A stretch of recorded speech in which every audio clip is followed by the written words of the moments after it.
الاستاذ محروس اشرف بيقول لما الترس الخلفي مثلا يبوظ اغيره ولا غير طقم آلة الجر كله.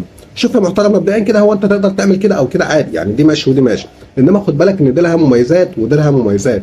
ايه مميزات انك تغير حاجه القطعه اللي بايظه بس؟ مميزاتها كده ان انت القطعه اللي بايظه بتجيبها فلوسها قليله شويه وبتيجي مصاريف كده وما بتحسش بيها، تمام؟ انما في راي بيقول لك او نظريه بتقول لك ان الحاجه السليمه البايظه هتضر السليمه عشان الحاجه بتبقى مطبقه على بعضها وكده. الحقيقه الكلام ده صحيح، بس برضو مش ده السبب الكافي. هو كلام صحيح بس مش ده السبب الكافي برضو اللي يخليك ترمي قطعه سليمه. الحقيقه مش واقعي برضو يا شباب ان انا اطلع قطعه سليمه كده في آلة الجر واركنها عشان خاطر فكره او نظريه التطبيع والحاجات دي برغم انها سليمه، انما واقعيا برضو العمليه صعبه شويه. انما قناعتي انا برضو هي نفس الفكره، تغير الطقم كله برضو. ليه بقى؟ برغم ان نظريه التطبيع ماهاش هي السبب، وبرغم ان نظريه التطبيع فيها ميزه ان هي بتيجي مصاريف وما بتحسش. ترس الامام مش غالي ما تجيبه لوحده، ترس الخلفي مش غالي ما تجيبه لوحده، الجنزير مش غالي ما تجيبه لوحده، غير لما تروح تتخبط في طقم الجر كله، تمام؟ لان يا سيدي الفاضل لما تغير قطعه واحده، القطعه اللي انت ما غيرتهاش هتعطلك على الطريق، تمام؟ هتفاجئك على الطريق، هتتغفل، هتنساها، تمام؟ فانت النهارده مطلوب منك ان انت تركز مع الترس الخلفي. شوف الصعوبه بقى، بما ان انت بتغير كل قطعه لوحدها، مطلوب منك تركز مع الترس الخلفي حالته ايه، هيتغير امتى، ومع الترس الامامي لوحده كل حاجه لوحدها، وبعدين مع الجنزير لوحده هيتغير امتى. يعني انت كل حاجه، انت دماغك مش فاضيه، مش دماغك مش حلاوه للدرجه دي ان انت تركز في كل قطعه لوحدها. اذا كان آلة الجر برمتها انت في ساعات بتغفل عنها كلها اصلا لحد ما لحد ما بتبوظ منك فعليا، ما بالك ان انت تجزئها كمان لثلاث قطع. ده معناه انك هتتغفل، هتسرح، هتنسى، والجزء اللي انت ما غيرتوش هيعطلك على الطريق يا محترم. ده كلام واقعي، تمام؟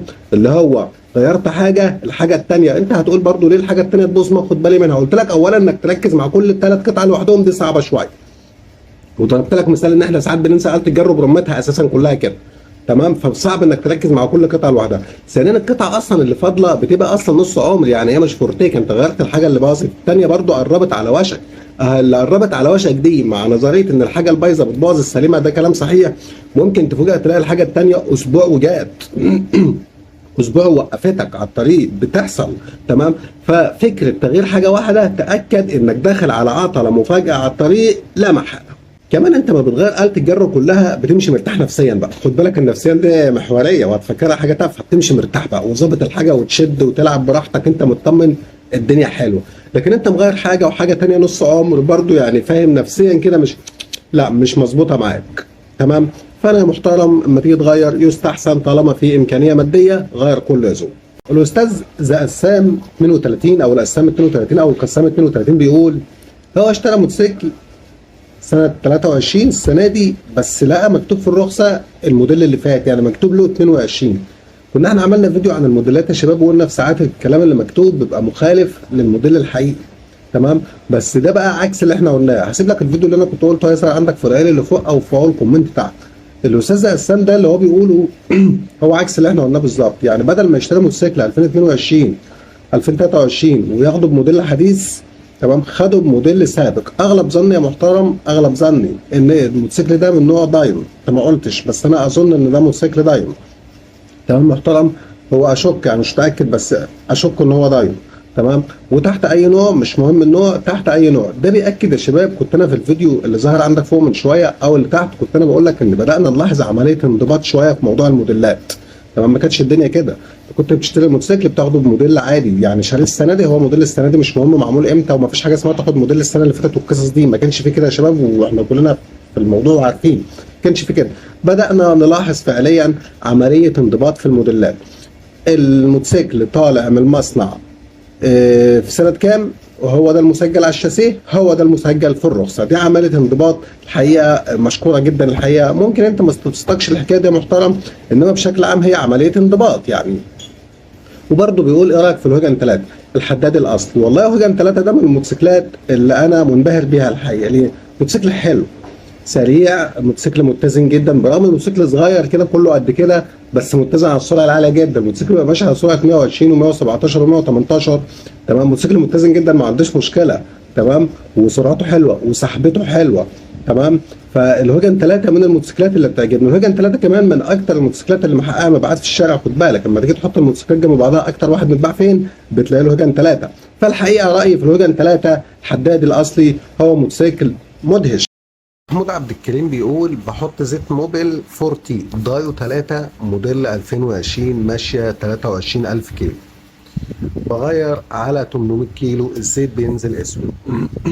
هو دلوقتي الاستاذ محمود دماغه دلوقتي بتقول انا بنزل على 800، يعني المفروض الزيت ينزل على 1000، فهو الراجل كده بينزل بدري شويه 200 كيلو وبرده الزيت بينزل اسود.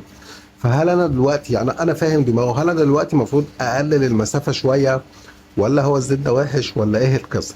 شوف حضرتك يا استاذ محمود هقول لحضرتك حاجه، مفيش اي مشكله معاك دلوقتي. اولا ما تنزلش على 800، نزل على 1000. ده اولا. انت هنا هتقول لي يا عم بقول لك 800 والزيت اسود. يا شباب موضوع ان الزيت اسود ده موضوع عادي، تمام. الزيت اصلا لازم ينزل اسود، وخد بالك هو بيسود على طول قبل ال 800 بكتير وقبل ال 1000 بكتير. مفيش مشكله، الزيت اصلا اول ما بيلف في المحرك بيسود، واخد بالك، لانه بينظف القديم. ما هو القديم فيه سواد دلوقتي، تمام، فبينظف فبيسود على طول. انما هل لما هو خد اللون الاسود ده هل كده ما عادش نافع او الزيت مش حلو او في مشكله؟ لا خالص. ده كده عامل زي زيت مشيته كده في حته حطيته في طبق كده فيه سواد كده، اللي بيحصل هيسود على طول. انما هو الزيت لسه بخيره زي ما هو، مفيش اي مشكله خالص.